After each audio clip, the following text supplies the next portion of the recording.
Gravação iniciada. Estou só esperando. Deu certo, ok. Estou iniciando sessão de julgamento de quarta-feira, dia 12 de maio.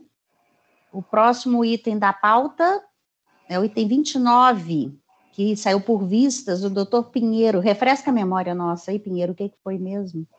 Esse daqui era um processo que envolvia um requerimento de restituição da retenção. São duas competências. Se não me engano, competência 10, 2003 e 11, 2003. A empresa é a ADT Empreiteira SC Limitada ME. E ela postula restituição dessas duas competências e a doutora, envolvendo retenção de 11% da retenção de 11% na nota fiscal de prestação de serviços. A doutora Andréia, ela considerou que, nesse caso, a fiscalização, ao emitir o despacho decisório, o motivou no sentido de que, uma vez feita a aferição indireta da base de cálculo, o valor devido seria superior ao montante retido. Daí, o raciocínio dela, me corrija se eu não estiver me recordando muito bem, foi no sentido de que essa retenção de 11%, ela está lá no artigo 31 da Lei 8.212, e que a motivação adotada no despacho decisório, no sentido de que foi necessário elaborar a aferição indireta e, a partir disso, calcular o montante devido, não seria possível, porque apenas o crédito constituído seria impeditivo do deferimento da restituição. No entender dela, o contribuinte teria sofrido a retenção, ele teria, em razão disso, apresentado documentação que, no entender da fiscalização, era insuficiente para fazer uma aferição indireta, mas a lei determina que apenas o crédito constituído fosse possível. E, nessa linha, ela, inclusive, invoca o parágrafo 8º do artigo 89 da Lei 8.212, que diz que, verificada a existência de débito em montante do sujeito passivo, o valor da restituição será utilizado para extingui-lo, total ou parcialmente, mediante compensação. É aquela que, na linguagem da IN3, da SRP, se falava em operação concomitante, né? Seria aquele encontro de contas que, nesse caso, a própria lei autorizaria a ser feito de ofício. E nessa linha, como não haveria um lançamento de ofício feito nos termos do artigo 142 do CTN, do artigo 37 da Lei 8.212, o pedido de restituição não poderia ser indeferido. Haveria, em razão disso, uma limitação indevida ao contraditório, à ampla defesa, que decorreriam de um lançamento de ofício. E, assim, não tendo sido essas postas obrigações tributárias convertidas em crédito tributário no prazo previsto 150, parágrafo 4º, não representaria mais óbitos, já teria ocorrido a decadência, e, assim, ela arremata por dar provimento ao recurso voluntário. Eu pedi vistas, porque eu me recordava que essa questão, ela sempre foi polêmica, ela vem desde a época do Conselho de Recursos da Previdência Social sendo debatida. Então, agora apresento aos senhores uma declaração de voto que diverge um pouco do entendimento, que diverge do entendimento da doutora Andréia, porque, não tendo, nesse caso, a empresa, ela não apresentou a escrituração contábil e nem contrato de prestação de serviços. E era baixo o percentual de mão de obra empregada em relação ao valor dos serviços, total da nota, 0,3% na competência 10/2003, 1,2% na competência 11/2003. O requerimento de restituição foi indeferido aí em razão de um montante das contribuições apurado mediante aferição indireta da base de cálculo ser superior ao valor retido. Na manifestação de inconformidade, a contribuinte sustenta, em síntese, que as contribuições são apuradas a partir da folha de pagamento e a análise das GFIPs revela ser o valor devido inferior ao retido, sendo os serviços prestados exclusivamente pelo sócio. Esse é um primeiro argumento. E uma segunda linha de argumentação é por haver contrato verbal e as notas fiscais discriminarem valor de material e valor do serviço, a base de cálculo aferida indiretamente deve corresponder a 40% do valor discriminado como prestação de serviços, e não a 40% do total da nota, porque a discriminação foi meio a meio entre serviços e materiais nas notas. A decisão atacada julgou a manifestação de conformidade improcedente. Nas razões recursais, a empresa reiterou os argumentos da manifestação de inconformidade e agregou ser falho o argumento de o percentual da mão de obra utilizada em relação ao valor total de serviços, considerado indevidamente como o total da nota, pois, como já destacado na defesa, as notas discriminaram o valor do material 50% e valor de serviço 50%. A conselheira relatora considera que o recorrente demonstrou, por provas hábeis, a composição e a existência do crédito que alega possuir, transferindo para a administração tributária o encargo jurídico de produzir os meios de prova que representem fato impeditivo, modificativo ou extintivo do direito do requerente. Ou seja, comprovar a existência de um direito creditório da fazenda pública devidamente constituído.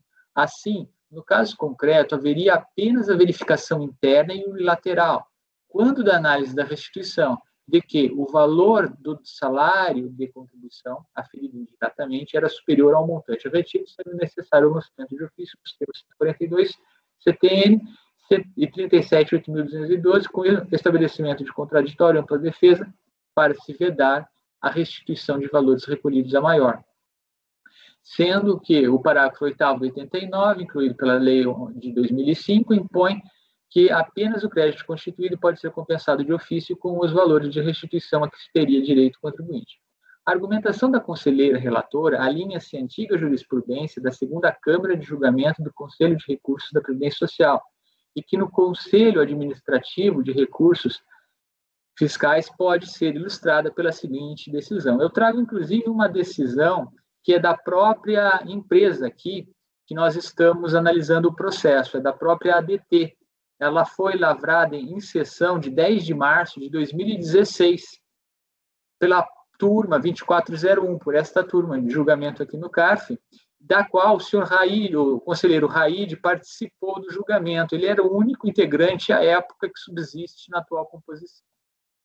Então, a decisão em questão foi proferida para processo diverso da recorrente e se refere às competências 2/2003 a 9/2003. No nosso processo, são exatamente as duas competências posteriores, 10 e 11/2003, sendo que resta apenas o conselheiro Raid da composição de 10 de março de 2016. Eu coloco aqui no voto, na declaração de voto, melhor dizendo, os atuais conselheiros desta turma, a incluir o conselheiro Raid, na sessão de 6 de novembro de 2020, foram 9 acórdãos, que vai 2401, 8.773 a 8.771, adotaram um entendimento diverso do veiculado no acórdão 4.237, lá de 2016, ao acompanhar o voto do conselheiro Kleberson, como evidencia a seguinte transcrição. Notem que naquela decisão de 2006, o Dr. Kleberson também integrava a turma. Então, aqui, ele adotou uma solução diversa agora em novembro de 2020. Eu transcrevo aqui a ementa.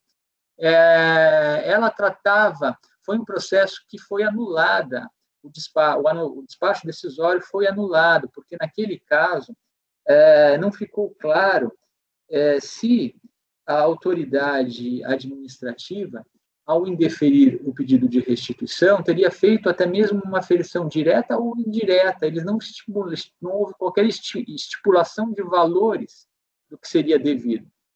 E a ementa, inclusive, fala, na hipótese de saldo remanescente a seu favor, A empresa contratada que sofreu a retenção de contribuições previdenciárias incidentes sobre nota fiscal, fatura de prestação de serviços, mediante cessão de mão de obra, pode requerer a restituição do valor não compensado, para indeferir o pedido de restituição. Não basta discorrer sobre a existência de divergências entre folha de pagamento, GFIP, em confronto com escrituração contábil, que afetam a apuração da exatidão dos valores envolvidos.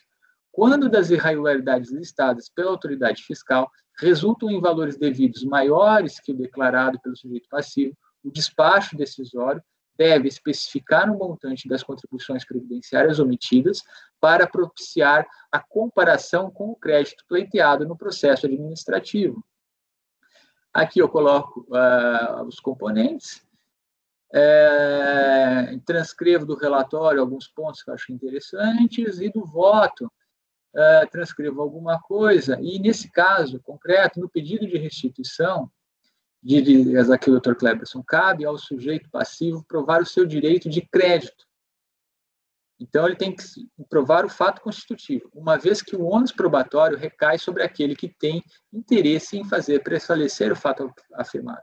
A devolução de valores recolhidos a maior fica condicionada à apresentação pelo interessado de provas da liquidez e certeza do crédito pleiteado no requerimento. Em consequência, a administração tributária tem a incumbência de verificar a exatidão do crédito apresentado pelo sujeito passivo. Pelo raciocínio desenvolvido no despacho decisório, a empresa não foi capaz de demonstrar que as importâncias retidas sobre as notas, mediante cessão de mão de obra, prestação, excedem os valores efetivamente devidos em cada competente. E, não obstante os argumentos oferecidos pelo físico, penso diferente. Não se pode prescindir de uma etapa adicional. Qual seria essa etapa adicional? A quantificação do montante que considera a fiscalização devida, visto que a empresa contratada comprovou a retenção dos valores pelas tomadoras e, a partir da sua apuração dos fatos geradores, declarou contribuições sobre folhas por intermédio de GFIPs. Se os valores devidos são maiores que o declarado pelo sujeito passivo, impõe-se à autoridade administrativa a especificar o montante das contribuições previdenciárias omitidas, capaz de retirar a liquidez e certeza do crédito tributário. Cabe individualizar os valores das irregularidades verificadas para comprová-las com o crédito pleiteado pela empresa, para compará-las. A investigação realizada pela fiscalização detectou diferenças em relação ao que fora declarado pelo sujeito passivo, embora sem estimar os valores devidos. As diferenças correspondem somente aos valores identificados na contabilidade ou, na verdade, as folhas de pagamento, GFIP, contabilidade, não registram o movimento real da remuneração dos segurados a seu serviço, o que dá ensejo ao procedimento de aferição indireta dos trabalhadores? Interrogação aqui no texto do Dr. Cleberson, ele coloca. Nesse último caso, o despacho decisório deveria mencionar de forma transparente os critérios adotados para o arbitramento, para deixar inequívoco que os valores devidos de contribuição previdenciária em cada competência são iguais ou superam as quantias retidas pelas empresas contratantes. Ressalto desde já a dispensabilidade do lançamento de ofício.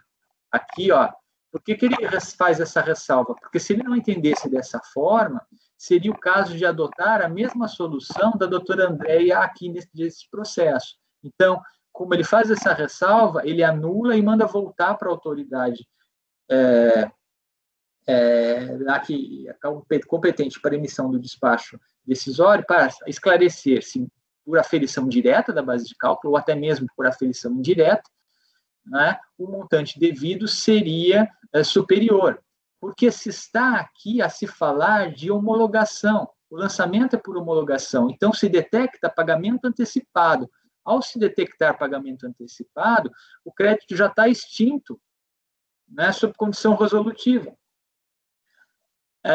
Então, não se fala em lançamento de ofício. Esse é o raciocínio. Ressalto desde já, diz aqui o Dr. Cleberson, a dispensabilidade do lançamento de ofício para reduzir o crédito postulado pelo sujeito passivo até o limite deste, visto que a retenção de 11% equivale a pagamento antecipado no âmbito do lançamento por homologação. A parcela reduzida do crédito pleiteado corresponde a tributo já antecipado mediante a técnica da substituição tributária prevista no artigo 31 da Lei 8.212 de 1991. né, com base na adequada descrição de fato, o sujeito passivo poderá discutir a imputação de infração à legislação tributária, que dá amparo negativo do direito à restituição sobre os valores restícios, observadas as garantias no contraditório e da ampla defesa. Então, ele aqui, depois, no parágrafo um pouco após aquele anterior, ele ainda trata dessa questão também que se discute sobre a contraditório e ampla defesa. Portanto, agora eu retomo a análise a partir das parênteses da decisão de novembro passado. Portanto, compreendeu-se que, mesmo sem crédito tributário constituído por lançamento de ofício e sem crédito confessado em GFIP, compete ao contribuinte apresentar documentação a comprovar haver pagamento ou recolhimento indevido ou maior que o devido, e na falta ou insuficiência de prova regular, a comprovação em questão demanda a aferição indireta da base de cálculo, concluindo-se, em razão desse raciocínio, pela nulidade do despacho decisório e pela determinação da emissão de novo despacho decisório para precisar o saldo devedor. Precisava indicar o montante para fazer a comparação. Esse entendimento adotado em 6 de novembro de 2020, nos acórdãos 8.763 a 8.771, remonta à jurisprudência da 4ª Câmara, né?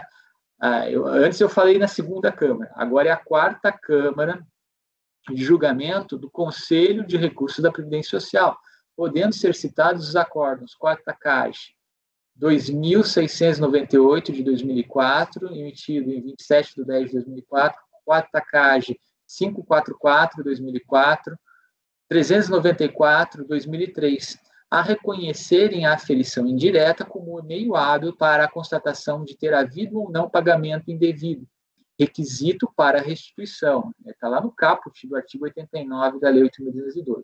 Na esfera do Conselho Administrativo de Recursos Fiscais, essa jurisprudência pode ser ilustrada pela seguinte decisão. Então, a decisão agora da 2301, de 18 de agosto de 2010, eu transcrevo aqui as ementas que vão na mesma linha dessa jurisprudência da 4ª CAGE, do CRPS, e que está ali também estampada no voto do Dr. Kleberson, que nós acompanhado de forma unânime. À época tinha também mais 2 conselheiros, né? Mais um, que acho que foi o doutor... que era? Enfim. André. Isso, foi o André. Então, seguindo aqui, eu transcrevo a ementa, destaco do voto essas ponderações, né? E vou seguindo. Ao formular o pedido de restituição, no requerimento de restituição, incumbe ao requerente produzir prova da existência de pagamento ou recolhimento indevido, ou maior que o devido, ou seja, tem de provar de que houve pagamento ou recolhimento indevido, a configurar o crédito a seu favor passível de restituição. Ao apreciar o pedido de restituição, a autoridade administrativa ela tem 2 condutas a adotar, né, que se destacam. Negar a existência de pagamento ou recolhimento indevido ou a maior que o devido, ou seja, concluir por não estar provado haver crédito do contribuinte, ou, reconhecendo a existência de pagamento ou recolhimento indevido ou a maior que o devido, por estar provada a existência de crédito do contribuinte, extinguir este crédito do contribuinte pelo encontro de contas, com crédito tributário de sua titularidade, ou seja, compreender a compensação de ofício a que se refere o parágrafo 8º do artigo 89. E outra é que, se não tiver crédito, daí restitui. Então, eu poderia até colocar aqui uma terceira, né? As principais condutas seria uma terceira. Aqui, restituir por não haver crédito. Restituir por não haver crédito a compensar, né? Seria uma terceira ainda, hipótese. As principais. A linha de argumentação da conselheira relatora não reconhece a primeira conduta, pois considera que há crédito do contribuinte sempre que não houver crédito tributário constituído de ofício em notificação de lançamento ou auto de infração, ou constituído mediante confissão veiculada em GFIP o lançamento de crédito confessado. Embora a doutora Andréa não fale, em GFIP ou LDC, eu entendo que ela também incluiria aqui. Né? Seria a decorrência lógica da argumentação, passível de compensação de ofício. Essa linha de argumentação não reconhece o direito de o fisco analisar a documentação apresentada pelo recorrente e afirmar a não comprovação do alegado crédito da contribuinte, que é igual, entre parênteses, afirmar não haver prova de pagamento ou recolhimento indevido ou maior que o devido, seja mediante aferição direta, ou seja, a partir da análise dos contratos de trabalho autônomo, dos contratos de emprego, folhas de pagamento, recibos de pagamento, contabilidade, ou seja, mediante aferição indireta, a partir do arbitramento da base de cálculo, por não apresentação e suficiência da documentação apresentada para comprovar o pagamento ou recolhimento indevido ou maior que o devido. Note-se que a incidência do parágrafo 8º do artigo 89, incluído pela Lei 11.196, pressupõe a existência do pagamento ou recolhimento indevido ou a maior, e a utilização do valor da restituição para a extinção de débito existente em nome do sujeito passivo, ou seja, compensação, é o 156.2 lá do CPM. Em outras palavras, pressupõe o deferimento da restituição, mas sem liberação de valores ao requerente, em razão da compensação. Para ressaltar tal circunstância, a INSS, do Ministério da Previdência Social, Secretaria da Receita Previdenciária número 3 de 2005, definia a compensação de ofício alicerçada no parágrafo 8º do 89 como uma operação concomitante, ou seja, o procedimento pelo qual são liquidados créditos tributários constituídos mediante a utilização do crédito oriundo de processo de restituição, ou seja, após o deferimento da restituição, quando se reconhece a existência do crédito do contribuinte, se faz o encontro de contas, não é antes.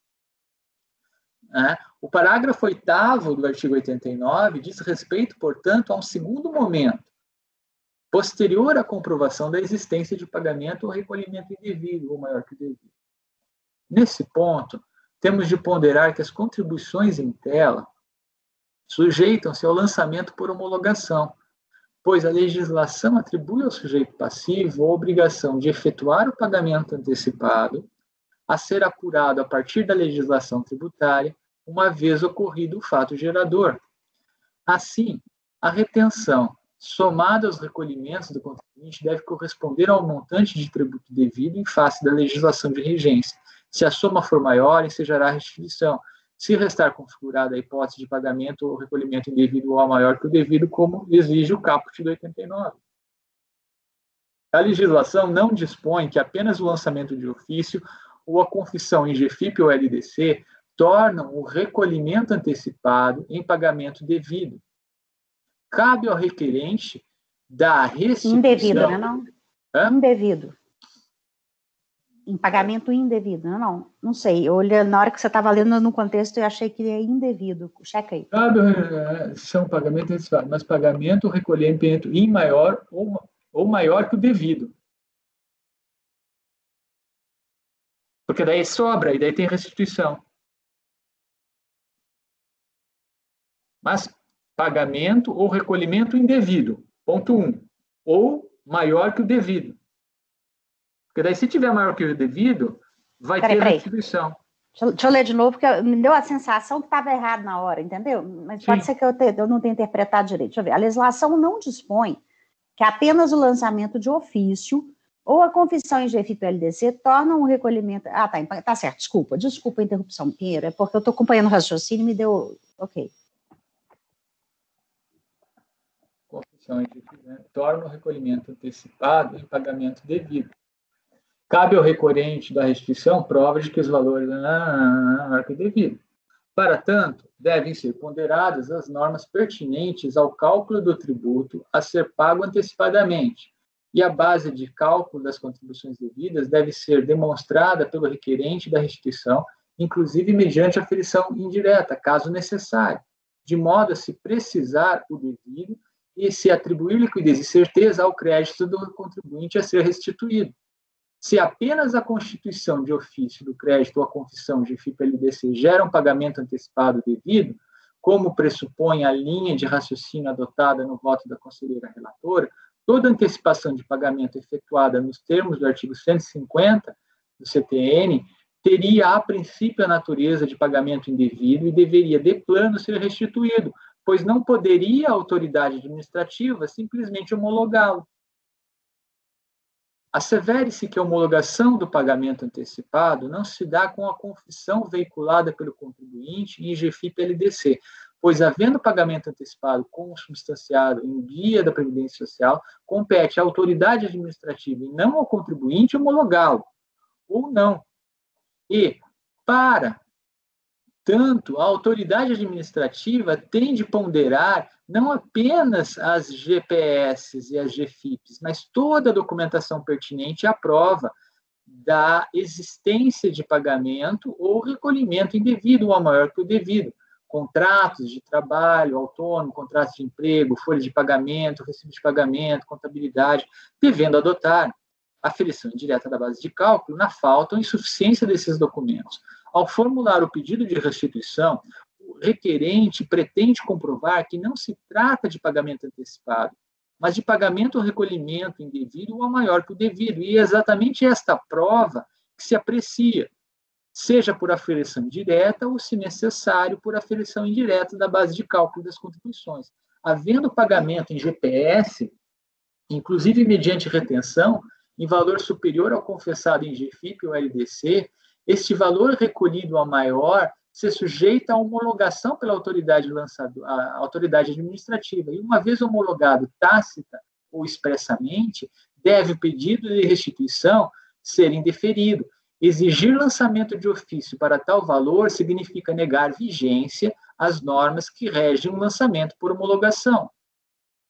Por isso, o conselheiro Cleberson, nos votos dos acordos de recurso voluntário, aqueles que eu citei, de 6 de novembro de 2020, acolhidos por unanimidade, ponderou: ressalto desde já a dispensabilidade do lançamento de ofício para reduzir o crédito postulado pelo sujeito passivo até o limite deste, visto que a retenção de 11% equivale a pagamento antecipado no âmbito do lançamento por homologação. A parcela reduzida do crédito pleiteado corresponde a tributo já antecipado, mediante a técnica da substituição tributária prevista no artigo 31 da Lei 8.212. Não há, no entendimento aqui esposado, qualquer ofensa ao princípio da razoabilidade, ao devido processo legal, ao contraditório ou à ampla defesa, pois o contribuinte pode atacar administrativamente o despacho decisório e, por exemplo, tentar demonstrar não se tratar de pagamento antecipado, por ter a autoridade administrativa incorrido em erro na aferição da base de cálculo, seja por aferição direta ou indireta. Não há também inversão do ônus probatório, pois compete ao requerente da restituição comprovar o pagamento ou recolhimento indevido ou maior que o devido. CTN 165, inciso 1, 8.212, 89, caput. Diante da constatação de se tratar de pagamento antecipado, a restituição deve ser indeferida, já estando o crédito tributário extinto pela homologação tácita ao tempo do despacho decisório, ou pela homologação expressa, resultante do próprio despacho decisório que indefere a restituição, reconhecendo tratar-se o recolhimento de pagamento antecipado. Apenas na hipótese de as contribuições devidas em face da legislação serem em montante superior ao pago antecipadamente e de ainda estar em curso o prazo, apenas na hipótese das contribuições devidas em face de serem em montante superior ao pago antecipadamente e de ainda estar em curso o prazo decadencial para lançamento de ofício, há que se falar no dever de autoridade administrativa que aprecia o pedido de restituição, informar a situação ao planejamento fiscal para a inclusão do sujeito passivo em fiscalização, a fim de se promover a constituição de ofício das contribuições sem antecipação do pagamento. Ou seja, para as contribuições sem correspondência a um crédito tributário extinto sob resolução de ulterior homologação. No âmbito da jurisprudência do CARF, o entendimento de ser cabível o indeferimento do pedido de restituição pela não comprovação de se tratar de pagamento ou recolhimento indevido ou maior que o devido, se desenvolveu ainda mais foram além da jurisprudência da quarta CAGE, inclusive divergindo da jurisprudência da quarta CAGE do CRPS. Isso porque, em decisões unânimes proferidas na esfera do CARF, desenvolveu-se a jurisprudência de que, se a prova apresentada pelo requerente não permitir a aferição direta da base de cálculo, a precisar o valor das contribuições devidas, o contribuinte não se desincumbe do ônus de comprovar o fato constitutivo do pagamento ou recolhimento indevido ou maior que o devido, uma vez que o procedimento de aferição indireta seria meio apto a revelar tão somente os valores mínimos devidos. Nesse sentido, são pertinentes as seguintes decisões. Daí tem uma primeira decisão aqui, de 6 de novembro de 2014, que eu transcrevo para os senhores. Ela fala, adota essa linha, né, que do que trazido aos autos, os dados trazidos pela recorrente apresentam inconsistência, justificando o indeferimento. A apuração pelo fisco do correto valor a ser restituído ou a recolher significa abertura de procedimento de fiscalização, excepcional medida para o procedimento em questão. É de responsabilidade do contribuinte oferecer ao fisco os valores corretos a serem considerados. Inconsistências nas informações prestadas não justificam ou determinam a abertura de procedimento fiscal. Ele quer dizer que a abertura de procedimento fiscal é a aferição indireta, cujo processo demanda planejamento, locação, não. Igualmente, não há que se falar em aferição indireta para apurar o devido, visto que tal procedimento é realizado na falta dos corretos elementos probantes, o que por si só inviabiliza a restituição, pois o fisco estima o que o devido, já que não tem condições de chegar ao correto valor. Sem a devida certeza e liquidez da restituição pleiteada, correto seu indeferimento, posto que não comprovado o recolhimento a maior a ser restituído. Daí tem um processo bem recente agora, de 28 de janeiro de 2021.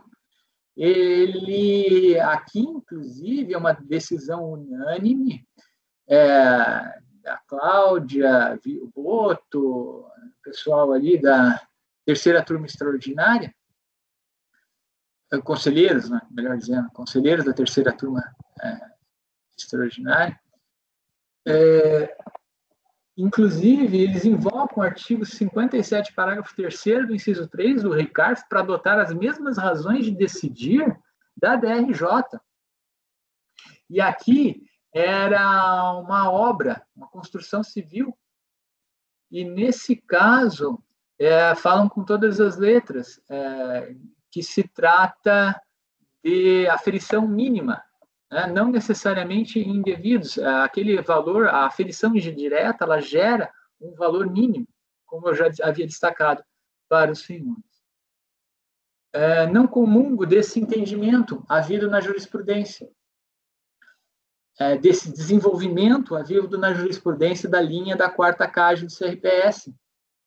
Eis que continuo a compreender que, sendo do contribuinte o ônus de comprovar o fato constitutivo do pagamento ou recolhimento indevido ou maior que devido, se a prova por ele apresentada para alicerçar seu pedido de restituição possibilita a aferição indireta da base de cálculo das contribuições, nos termos das regras de aferição indireta constantes de atos normativos emitidos pela própria administração tributária, o valor de contribuição devido, segundo tais regras, pode ser considerado pela autoridade administrativa para a verificação de ter havido ou não antecipação de pagamento, pois, caso não houvesse o pagamento antecipado a ser tido por homologado, um lançamento de ofício reputaria este valor como devido pela autoridade lançadora.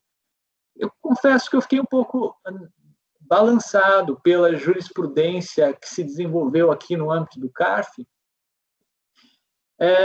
mas nesse primeiro momento, eu acho que ainda é melhor, razoável se manter a interpretação tradicional que vem desde a quarta CAGE do CRPS.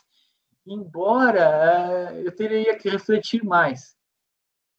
Talvez essa solução aqui eu ainda tenho que refletir, mas num primeiro momento eu ainda vou adotar o meu entendimento que eu sempre tive.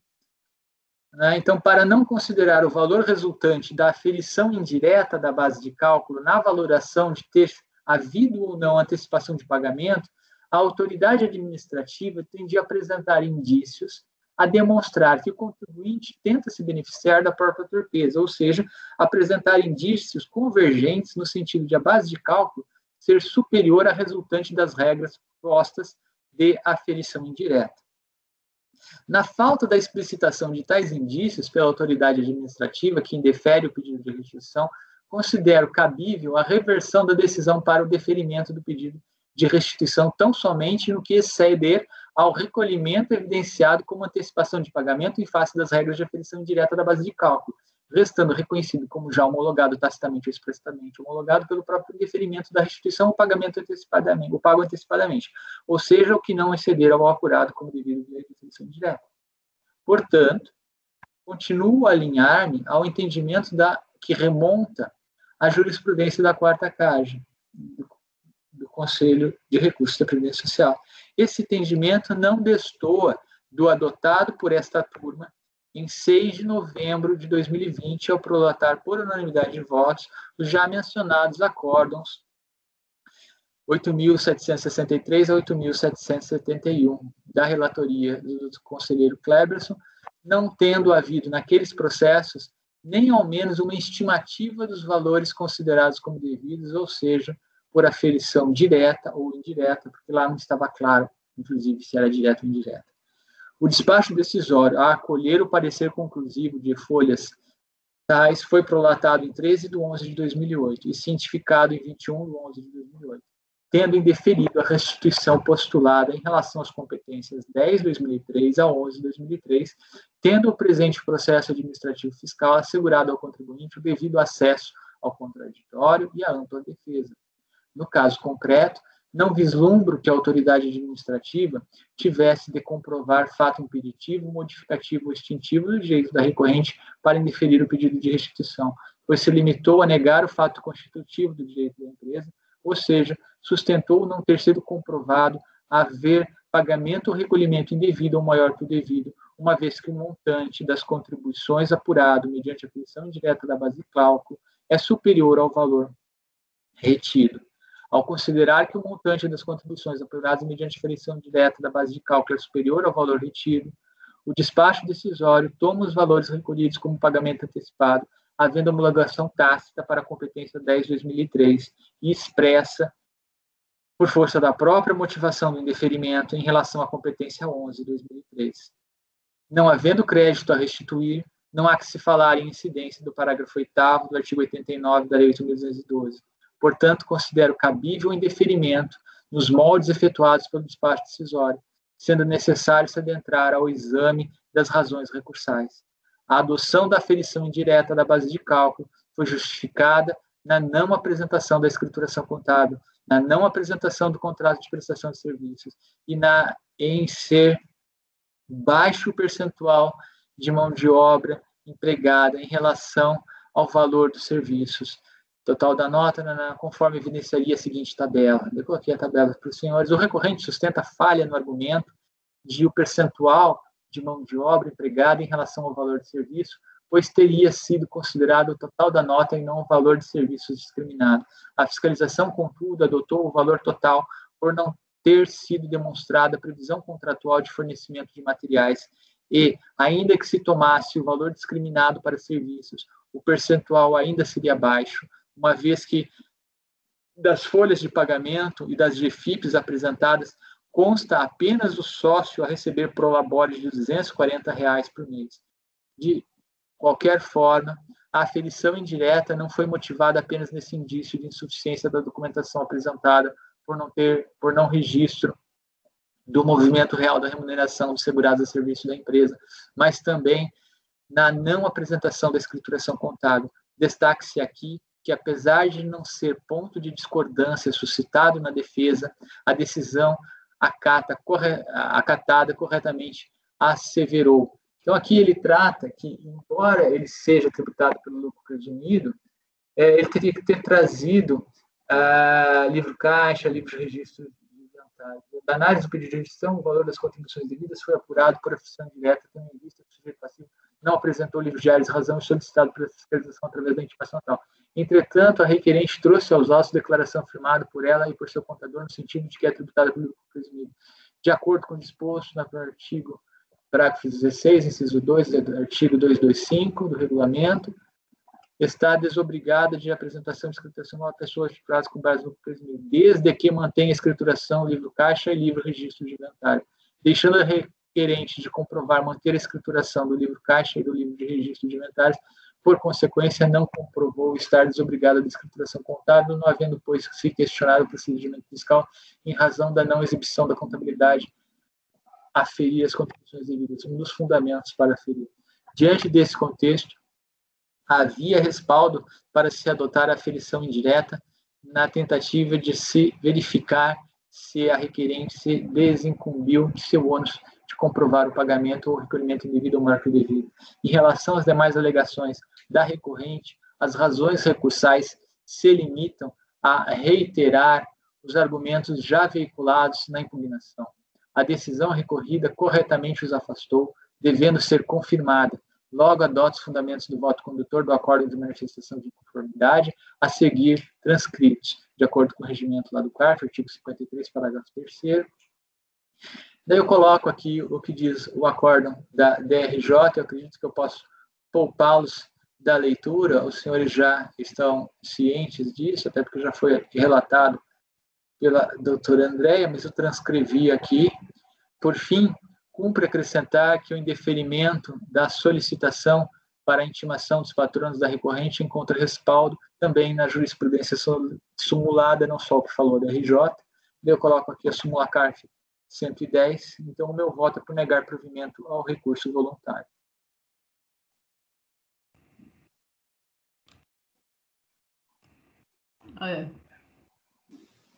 Excelente. Foi muito bom. Pode falar, claro. Assim, o doutor Pierre, ele falou, realmente existem nessas decisões que ele colocou, que muitas vezes quando a gente pega o processo para si, vai analisar, né, como relatora, muitas vezes tem uma mudança de entendimento, que é o que aconteceu. E nesse caso, eu entendi que foi incorreto nesse procedimento de indeferimento, da não homologação da compensação, no mesmo sentido daqueles acordos também mais antigos, que foi o voto do doutor Arlindo, que também foi por unanimidade, né? Eu acho que quem participou, não sei se foi acho que foi o Cleberson, o doutor Raid, eu acho que só, que estava nessa turma agora, né? E nesse caso, assim, específico, eu acho que realmente não há uma análise, assim, nos termos que determina o artigo 31 da 8.212, certo? Então, assim, nesse caso, o despacho decisório, ele não analisou a compensação nesses termos do artigo 31 da 8.212, mas sim fazendo esse outro levantamento, por arbitramento, né? Justamente por considerar baixo o percentual da mão de obra utilizada em relação ao faturamento dos serviços, na apresentação de escrituração contábil. Então, eu acho que, nesse caso, a Delegacia da Receita Federal ela procedeu de uma forma interna, unilateralmente, todo um cálculo do salário de contribuição por aferição direta e, em razão do valor aferido de contribuições previdenciárias que ela entendeu como devidas, né, ter sido superior ao valor retido, concluiu que o pedido de restituição era improcedente. Só que eu entendo que realmente, nesse caso, há, sim, o cerceamento do direito de defesa, porque o contribuinte está pedindo uma coisa, está pedindo de acordo com o que está na lei 8.212, e é negado vigência até esse artigo dessa lei, assim, bom, o meu entendimento, eu mantenho o meu entendimento para poder dar provimento ao recurso voluntário. Nesse mesmo entendimento que foi do doutor Arlindo nos dois votos que eu citei. Quer dizer, eu não cito aqui não, né? Mas que foi, como eu entendi, que seria o melhor posicionamento. Eu não concordo que negou-se vigência ao artigo 89, não. O que aconteceu foi que, diante da comprovação do valor devido, como bem explicitou na declaração de voto o Pinheiro, a fiscalização aferiu. Ele poderia ter se defendido da aferição. Na hora que ele apresenta a manifestação de inconformidade, ele traz toda a documentação que comprova o real valor, que aquele valor da aferição está errado. Certo, mas se ele estava irregular desde o início, ele não ia ter como se defender, porque o que ele tinha já não era suficiente. Porque se fosse a fiscalização lá no início, quando fez o despacho decisório, teria era deferido, e não olhar, não, isso aqui está ok. O contribuinte ele vai pedir uma restituição, uma compensação, aí é colocado uma outra coisa, e ele tem que se defender dentro desse pedido de restituição e compensação de uma aferição indireta. Tem. Porque os elementos que ele apresentou... Se ele me deve. Não. Os elementos que ele aprovavam não comprovavam o crédito. Até uma benesse, e partir para a aferição indireta é uma tentativa de, a partir dos elementos apresentados pelo contribuinte, estabelecer se ele se desincumbiu de seu ônus probatório de provar o fato constitutivo. E não tem licenciamento de defesa. As decisões mais atuais, aqui até de janeiro de 2021, sequer admitem a aferição indireta, já indeferem de plano a restituição. No caso da decisão que a gente votou do Kleberson, como não foi feita a aferição, é por isso que ele mandou voltar. Quantifica aí para mim, faz a aferição. Agora, aqui nós temos a aferição, a gente está quantificado, e ele não teve cerceamento de defesa, porque ele poderia ter se defendido na manifestação de conformidade da aferição. Mas a doutora Andréia adota outra linha? Não tem problema, eu só estou trazendo o meu entendimento aqui. Tanto é que a gente votou com o Kleberson no final do ano passado. Analisando aqui profundamente, né, eu vi, assim, eu mudei realmente o meu entendimento. Essa diferenciação com o voto do Dr. Kleberson ela é relevante, porque, de fato, lá não chegou-se a ter a aferição direta, e aí seria uma questão de cerceamento do direito de defesa. E complementando, o provimento, né, seria para anular o despacho decisório, pelo menos é o que nós seguimos naquela oportunidade. Nesse aqui também? Não, aí minha dúvida é se nesse daqui... esse teve aferição. Porque esse daqui, a fiscalização, ela apurou os valores e ela estampa o montante devido. Está na tabela lá do despacho decisório. Naquela, outro processo, eles apontaram inconsistências da contabilidade, mas não apuraram valores, nem por aferição direta, nem por aferição indireta. Ficou em aberto. Simplesmente se apontou inconsistências na documentação apresentada. E foi anulado para se retornar, e lá provavelmente, pelas inconsistências, eles farão uma aferição indireta. Até porque a própria linha do raciocínio lá do Dr. Kleberson, ele já ressalva essa questão de que é cabível a aferição indireta, porque provavelmente é o que irá ocorrer. É cabível a aferição indireta e independe de constituição ou não de crédito tributário mediante lançamento de ofício, porque se trata de meramente homologar ou não aquele pagamento antecipado pela sistemática, inclusive determinada pela lei de instituição tributária do artigo 31 da 8.212. Aí chegaria mais ou menos a questão que hoje nós estamos discutindo nesse caso, que é o pós-aferição indireta. Eu acho que está esclarecido, né? Então, André, mantém o voto. Naquele caso, se adotando-se o entendimento da doutora Andréia, não haveria nem razão de se anular. Seria basicamente, se não tem crédito tributário lançado de ofício, defere, ponto. Não importa se é aferição direta, se é aferição indireta, defere, não tem crédito constituído de ofício.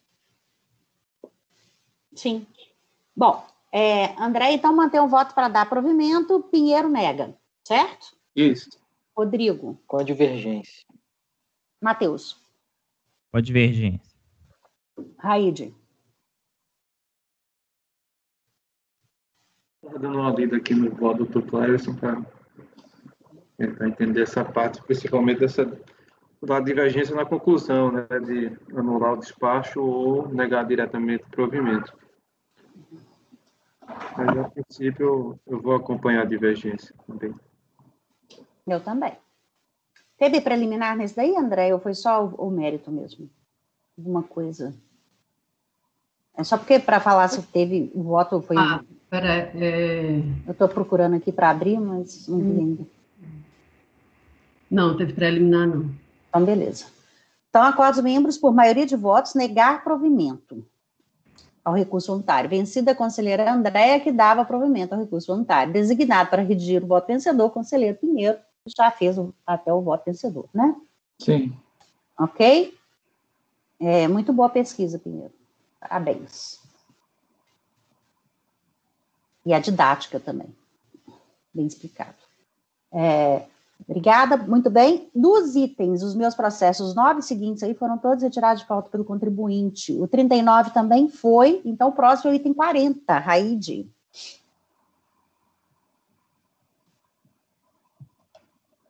Item 40. Japil do Brasil, final 2009, 60. Que é a parte patronal, salário indireto. Como dito, é um recurso voluntário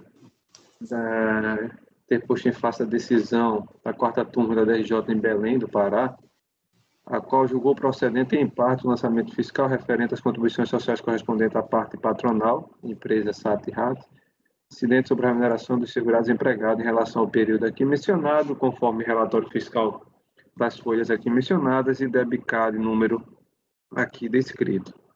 Tá? Passando para os levantamentos, foram lançados o levantamento CN, que diz respeito à cesta natalina, CRE, creche, aqui está tudo especificado, os fatos geradores, e lei, que é leite e enxoval. Tá? O contribuinte regulamentimado apresentou impugnação, por sua vez, como já dito, a DRJ Belém julgou procedente em parte do lançamento, exonerando o crédito relativo aos levantamentos CN e CRE. Dizem respeito ao creche e à cesta natalina, ou seja, resta em litígio apenas o levantamento lei, que diz respeito a leite e enxoval. Aí apresentou recurso voluntário, eu trago aqui as razões do recurso voluntário, que ela repisa o que foi dito na impugnação, não houve apresentação de contra-razões, é o relatório. Passando para o voto, o recurso é tempestivo dele conheço, não há preliminar, portanto, passamos diretamente para o mérito. E digo, no mérito, os valores objeto da presente notificação foram lançados com base nas declarações. Nas declarações realizadas pela própria empresa, por meio de seus registros. A obrigação da empresa em arrecadar... Só uma coisa, você falou que esse aí é patronal, né? Você citou só o inciso 1. Só na hora que você cita a lei no inicinho do voto? Uhum. Porque talvez você aproveitou do outro que era só segurados, não sei. Também. Né? Só para... Isso. Não, já que eu já vi, eu estou alertando. É que você citou só o de arrecadação. Eu cito aqui a legislação, como bem dita pela doutora Miriam, né?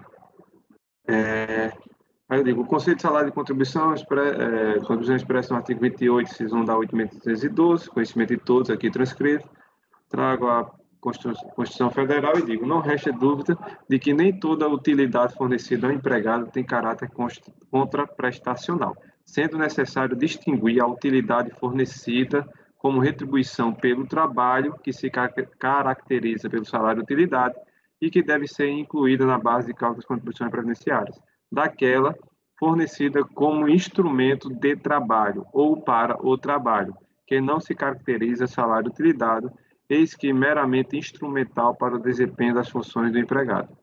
No presente caso, conforme depreende-se do plano de benefícios concedidos pela empresa, são fornecidos enxoval e leite às funcionárias ou esposas de funcionários que forem mãe. Se não, vejamos, transcreva aqui o plano de benefício.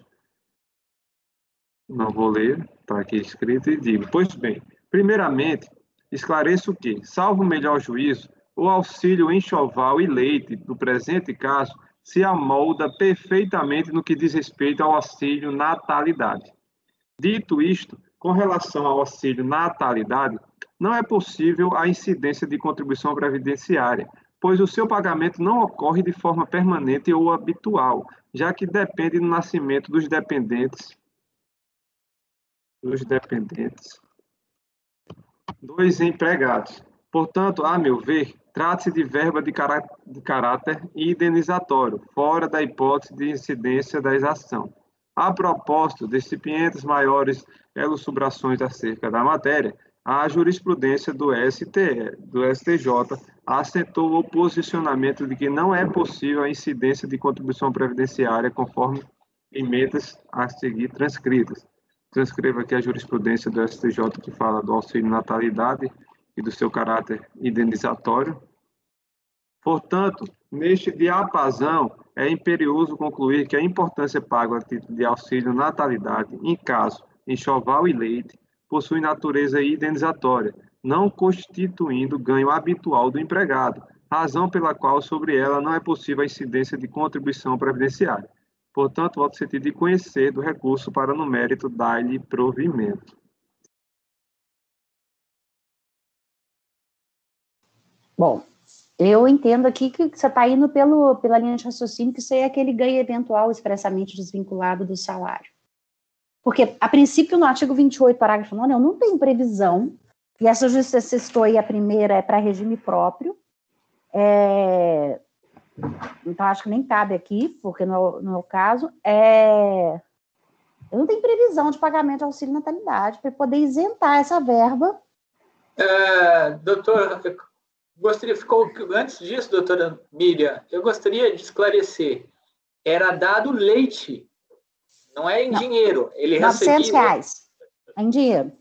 É em dinheiro ou é em lata de leite? Porque me parece dinheiro. Que aqui, para R$900. as mães, funcionárias ou esposas de funcionárias, Se fosse um leite in natura, receberem até R$900, ele recebia 8 latas de leite em pó. E enxoval completo. Não é em dinheiro, é em espécie. Aliás, é em natura, não é em dinheiro. Então, o leite em pó é alimento. Não dá para entender que isso é um auxílio alimentação em relação às latas de leite? Pois é, eu não tinha entendido isso não. Quando eu bati o olho R$900 aqui, achei que era o valor do auxílio, eu não li tudo. De qualquer forma, tem um enxoval. A questão e não é se fosse alimentação propriamente dita, seria aquela alimentação todo mês concedida, e não uma eventual. A questão eu preciso de ter um fundamento legal para isentar essa verba da base de incidência. Eu não tenho previsão legal de que auxílio natalidade ou valor concedido a esse título não seja base de incidência de contribuição previdenciária. Eu acho que se a gente for excluir isso daí, a gente teria que caracterizar como aquele ganho eventual expressamente desvinculado do salário. Porque a gente tem que falar qual é o dispositivo da lei que a gente está usando para poder tirar isso da base de incidência. Esse plano de benefícios é um regulamento da empresa, não é, doutor Raíde? Sim, pelo que eu entendi, sim. Isso, É o regulamento da empresa. Então, se é norma regulamentar, ele integra o contrato individual de trabalho. Isso daqui é um ajuste expresso. É uma gratificação ajustada. É aquele conceito esperada. De gratificação, como é que se fala? Gratificação de festas, por gala, por nascimento de filho, é uma gratificação em razão de um evento festivo. Para mim, eu levo é uma dádiva fundada em causa beneficiosa, né? É um benefício que é dado porque é trabalhador da empresa, em razão de um evento festivo. Isso é para melhorar o clima de trabalho, é para melhorar como é que se fala? O ambiente organizacional, estimular uma maior produção, estimular um maior comprometimento do trabalhador com a empresa. Então, eu vejo uma carga de retribuição, sim, especialmente porque ela é ajustada por condição individual de trabalho, em regulamento de empresa. E o auxílio funeral, doutor Pinheiro? Eu faço a mesma lógica do auxílio funeral aqui. A mesma coisa. E o auxílio funeral está fora do campo de incidência, né? Onde? Não, eu não posso. Eu tenho recurso repetitivo. É outra que eu também não tenho previsão. Mas o fundamento é o que o caráter não permanente e não habitual. Mas é ajustado. Ninguém vai entrar na Independente empresa. de ser caráter não habitual, é ajustado, igual horas extras. Horas extras tem natureza salarial, porque é uma parcela ajustada. Toda vez que for Não, mas tem feita hora extra, ele vai contraprestação. receber hora extra, ainda que ele não faça habitualmente hora extra todo Mas mês. hora extra tem contraprestação pelo trabalho. ele só Aqui não trabalha tem, sem a trabalhar. princípio. Mas eu Tem concordo também. com a questão do ajuste. É uma A contraprestação questão pelo do trabalho, gasto, porque, a como eu questão do- disse, é uma gorjeta que eles falam estimulante, estimula um bom ambiente de trabalho, estimula uma maior produção, então tem a ver, sim, com a E estimula a retribuição. reprodução também, né? eu não vejo A mão de obra. Eu não vejo ninguém entrando numa empresa pensando em morrer para ganhar um auxílio funeral à família ou pensando em fazer menino para ganhar leite em enxoval. Eu não vejo assim, de maneira alguma. Eu não vou trabalhar nessa empresa porque ela dá leite em enxoval, eu vou fazer A um questão, eu concordo com você sobre essa visão, Raíde. O problema é que eu não tenho dispositivo legal para excluir isso da baixa incidência. E aí, de ofício, eu vou tirar como? Baseado em quê? Inclusive, porque em matéria de isenção, tem que ter lei em sentido estrito. Eu preciso da lei. Por isso que eu falei aqui do ganho eventual, porque na melhor das hipóteses, você tinha que, para mim, citar o artigo 28, lá, parágrafo 9º, e é um item lá da linha E, não lembro qual, se é o último, sei lá. Porque tem que ter um dispositivo legal para eu tirar uma verba da base de incidência. E aqui, como é uma verba ajustada, realmente é complicado. Acho que o argumento aqui é mais pelo fato de não ter caráter permanente e não ser habitual do que propriamente se tratar de uma indenização. Não, pois aí teria que classificar como ganho eventual. Entendeu? Para poder tirar da base de incidência. Aí seria um ganho eventual porque, eventualmente, a pessoa vai ter um filho ou vai, embora seja uma certeza, a morte, mas em relação ao emprego dela. O problema é a legislação. Eu entendo que isso aí... Para excluir, tem que citar o artigo 28. Mas um detalhe, doutor Raide, o senhor achou alguma decisão do CARF nesse sentido? Porque eu aqui estava pesquisando, não é? E tentei achar alguma decisão no âmbito do Conselho, não localizei. O senhor não cita nenhuma. Tem, mas bem antiga. É desfavorável a esse entendimento. Tá? Na época, eles entenderam. Acho que não existia essa decisão do STJ ainda nesses termos e tal. É uma decisão bem antiga, que se pauta né, na questão que a doutora Mira está dizendo. Não há nada na lei que isente essa verba. Então, incide. Mas aqui eu estou tratando como ganho não habitual, né? Não citei aqui o artigo 28, como disse a doutora Mira, vou acrescentar, mas basicamente a fundamentação do voto é esse, que é também a fundamentação do voto do STJ, que apesar de que um dos acordos aqui ser regime próprio, o outro, que fala do regime geral, cita ele aplicando que não, dizendo justamente isso, que não é lógico que o regime próprio tenha essa benese e o regime geral não tenha, mais ou menos nesses termos. Tá? Você sabe dizer que página está a corda da RJ? Só que eu estou querendo ver o que a DRJ falou sobre isso. A RJ está na página, não sei agora, senhora, 514 Achei. 529. Achei aqui.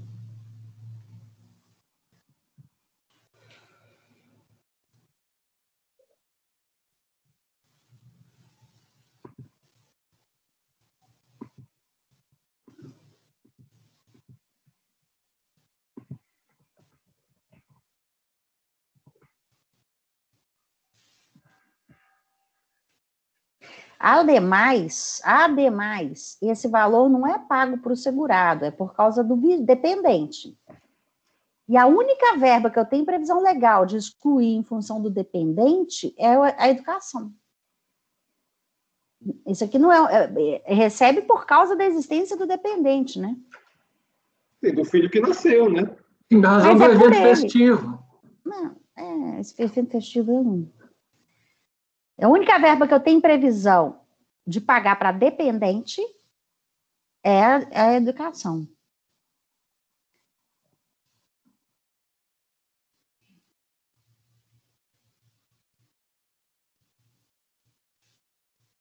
E eu também não posso falar que não tem habitualidade.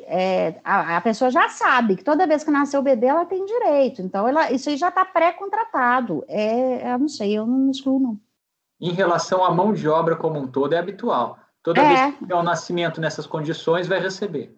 E já está esperado. Não é prêmio, entendeu? Não é nada. Realmente, eu não consigo enxergar a eventualidade aqui, não. É nítida a gratificação ajustada. É uma clara gratificação ajustada. Eu só não concordo por motivo. Eu só acompanho o Dr. Raide, já adiantando, em relação ao leite. O leite é alimento. Né? Daí vai entrar mas não vale na questão do ato declaratório, no meu entender. Aí você ia dividir o valor? Como é que você vai? Não concordo, não. Não, das latas de leite, eu só excluo a lata de leite. Eu acho que tem até precedentes mais recentes, doutor Raide.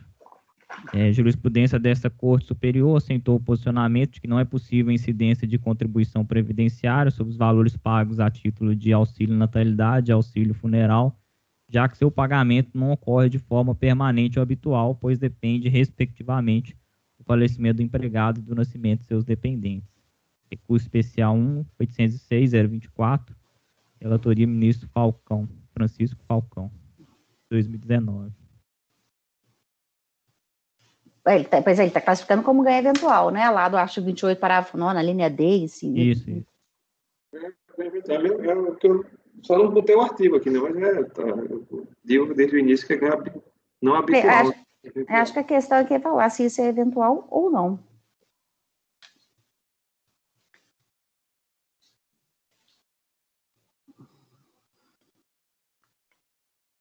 Essa é a forma que o STJ tem interpretado, né, os conceitos da habitualidade, permanência, tem seguido nessa linha. Pois é, mas eu não tenho lei no sentido estrito, né, para isso.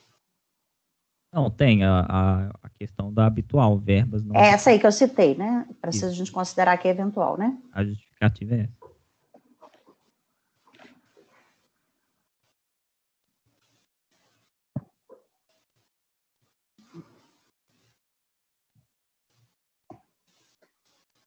A não ser que fique demonstrado, né, a permanência ou um desvirtuamento desse auxílio natalidade, né? Por exemplo, nasceu o filho, aí fica durante 5 anos recebendo um auxílio natalidade. Aí já não é auxílio natalidade, já é de fato. Mas era da Limbens aqui no caso concreto, né? É um choval.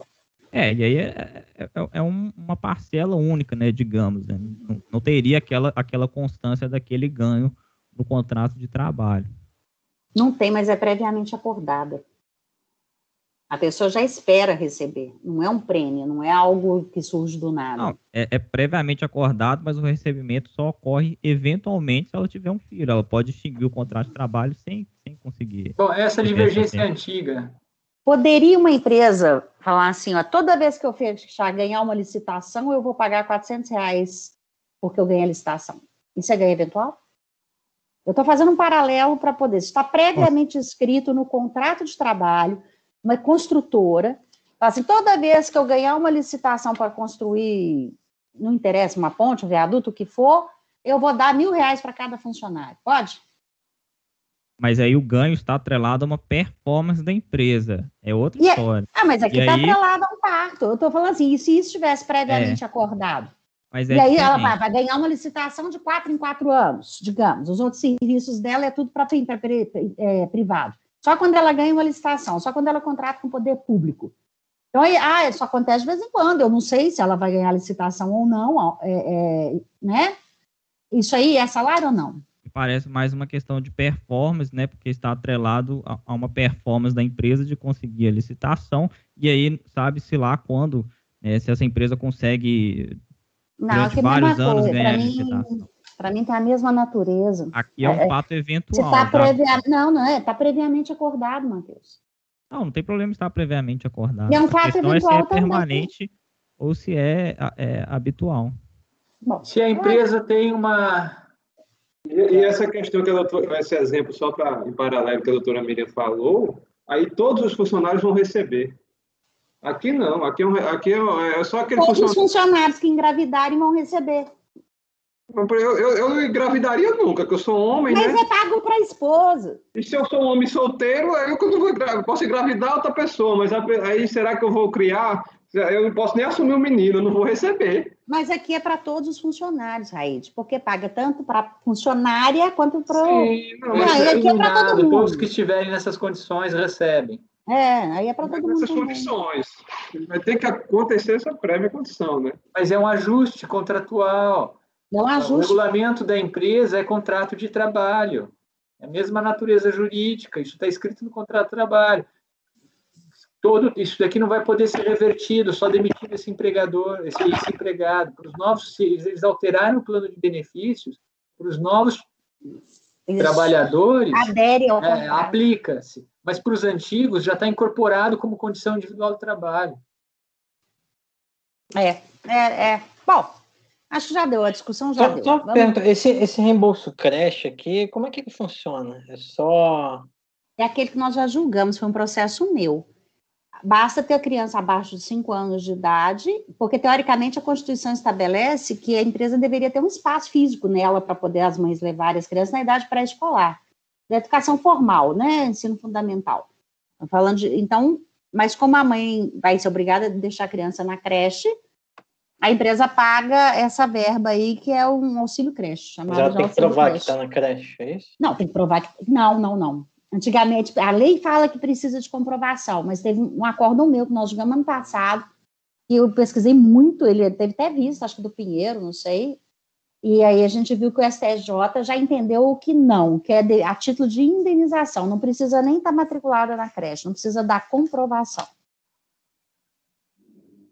Mas aqui não é o caso, né? Não é o caso. Não, é que se tem algum dispositivo que seja similar ou essa complementação de auxílio, alguma complementação do auxílio que não seja... O auxílio creche é mensal. Agora eu gostaria de perguntar para o relator se... O senhor não entende, doutor Raide, que nesse caso a lata de leite não é uma prestação de alimento in natura? Doutor Pinheiro, eu posso até acrescentar essa fundamentação, mas eu não me apeguei muito, porque esse motivo que eu trouxe, para mim, é suficiente. Uhum. Eu não fiz a percepção por Eu essa... acho que não. Eu acho que não, porque a lata de leite ela está incluída numa verba também em virtude de um outro fato, e não é um auxílio alimentação. Auxílio alimentação é pago mensalmente. Sim. Essas latas de leite aí são... Vai ser até o 6º mês de vida da criança. Ainda paga até o 6º mês? Mensalmente até o 6º mês de vida da criança. Uhum. Mas então paga para a criança, e não para o segurado, concorda? Mas ainda assim, a auxílio alimentação vai para toda a família. As cestas básicas são o próprio pai. Mas se o segurado não tiver família, for só ele, a cesta básica vai ser paga a ele do mesmo jeito. Sim. Certo? Então, acho que não. Eu acho que não. O evento gerador aqui não é o objetivo de pagar alimentação para o empregado.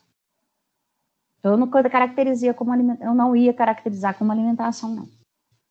Bom, o computador já até desligou aqui, apagou a tela. Vamos votar, eu acho que a discussão já deu, cada um já formou sua convicção. Então, Raide dá provimento. Pinheiro.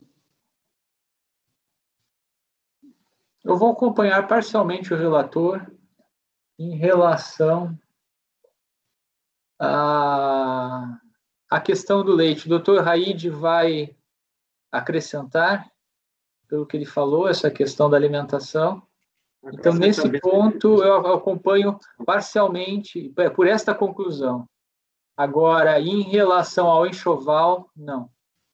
Eu divirjo, porque eu entendo que a natureza do pagamento do enxoval, o pagamento de enxoval é uma gratificação ajustada, expressamente ajustado em regulamento de empresa, que é o plano de benefícios, condição individual, que aderiu ao contrato de trabalho, é retributiva porque tem a função de estabelecer um bom clima organizacional, valorizar o trabalhador para ele que produza melhor, para ele que produza mais, para ele produza com melhor perfeição técnica, esteja tranquilo, com seu filho bem alimentado, com enxoval.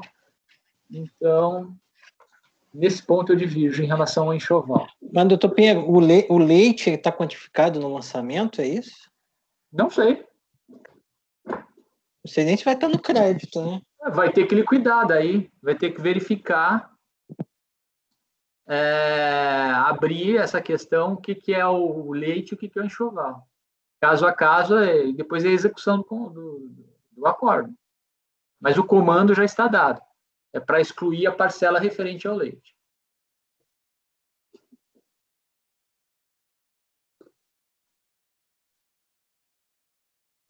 Bem, Andréia. Eu acompanho o relator. Rodrigo. Divergir para negar provimento. Tendo que não está... Já que acho que é uma verba só, a gente tem uma verba só e, felizmente, não acho que não tem amparo legal para ser excluído de sala de contribuição.